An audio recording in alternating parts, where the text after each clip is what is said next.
everybody, it's me, Bradley Hasemeyer. I'm a creature of habit, so when I want to test drive an Acura versus another car, I come to the desert.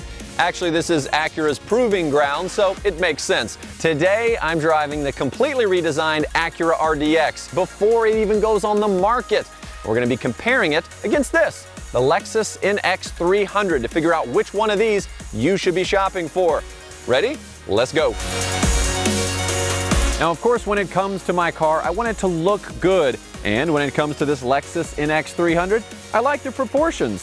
The front, of course, has that classic Lexus styling. Love it or hate it, that's what they're doing these days.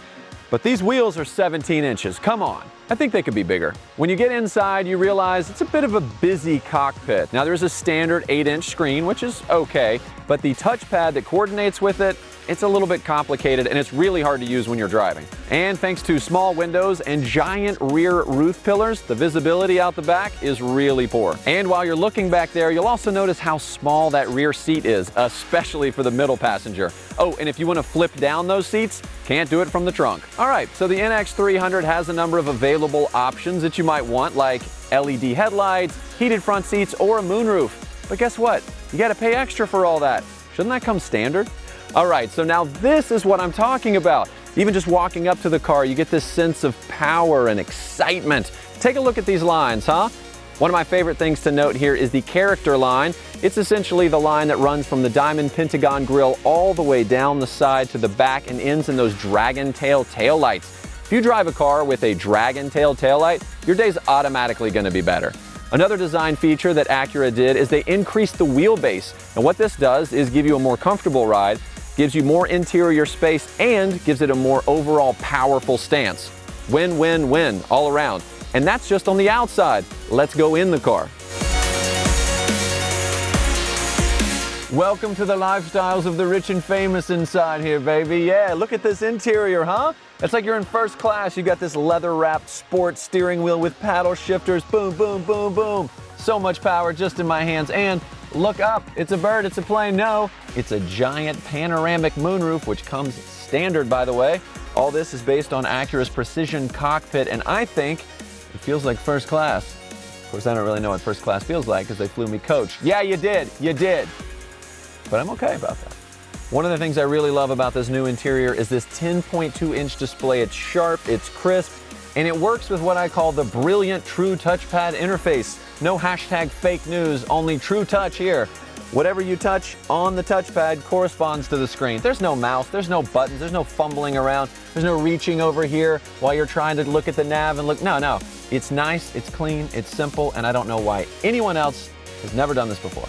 And when it comes to audio, you've got premium speakers mounted high on the doors and available speakers mounted in the ceiling. Yes, that means you're getting a front to back, side to side, and top to bottom audio experience. If the words floating center console sound like a Zen meditation to you, well, that's good, because this beautiful area here brings you much peace and storage in the middle, in the back, underneath, plus 2 USB ports. Thank you, Acura. Let's just pause for a second and take a minute to reflect on the beauty that is this front seat. It's rich Milano leather, perforated so it's ventilated. That also means it can be heated. This thing can be adjusted up to 16 different ways. It's super comfortable, which is great for long road trips or just gazing at the moon through the moonroof. Of course, the people sitting in the front of the car have great legroom. Almost everyone offers that, but a lot of the competitors cram your friends in the back, especially your least favorite friend. You know what I'm talking about, middle seat. Yeah, middle seat Sammy is not happy in the other competitors' cars. But here, with no raised floor, he's thrilled. Oh, and also there's 2 more USB charging ports back there. You don't have to talk to your kids, plug them in. And this is an SUV, of course, so let's talk cargo. Back here, cargo is top notch. Check this out. Convenient underfloor storage, yes, perfect for hiding all of those things that you don't want seen. And unique to this segment, ta-da, even more underfloor storage. Now, let's say you've got something large that you need to put back here. That's fine. Just pull these handles.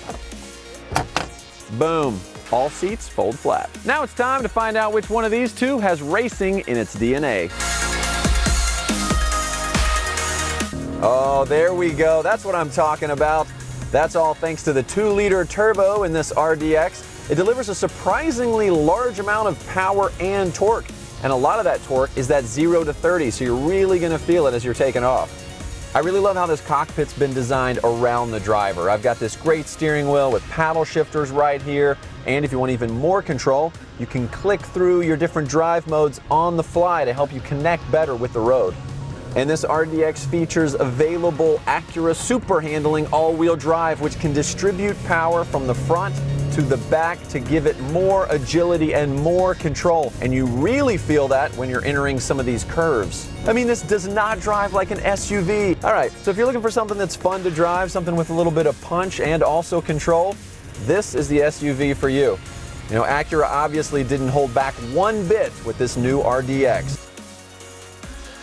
All right, the NX300. Now, Lexus sells a lot of these, so you expect it to be a high-performance type of car, but it's not. There's a little bit of turbo lag.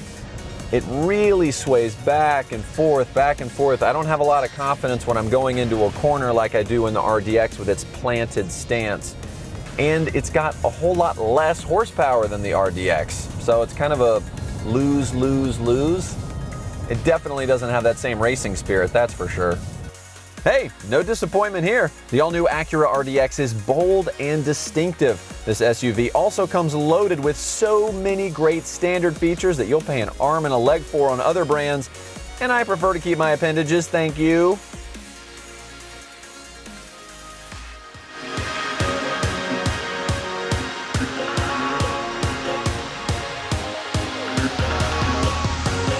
All right, so there you go, the end of our day and the end of our time with the Lexus NX300. And I gotta say, I like the aggressive sport styling, but unfortunately that didn't translate into how it drove. Clearly, the performance winner is the RDX, and this thing really stands out, and this is why it deserves to be on your list. Plus, it comes loaded with all kinds of standard features like Acura Watch driver assistance technologies. We didn't even have time to talk about those, but now it's your turn.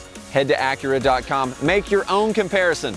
I gotta take off, I've got another job. I'm a land surveyor. All right, Bradley out, see you next time. It looks huge!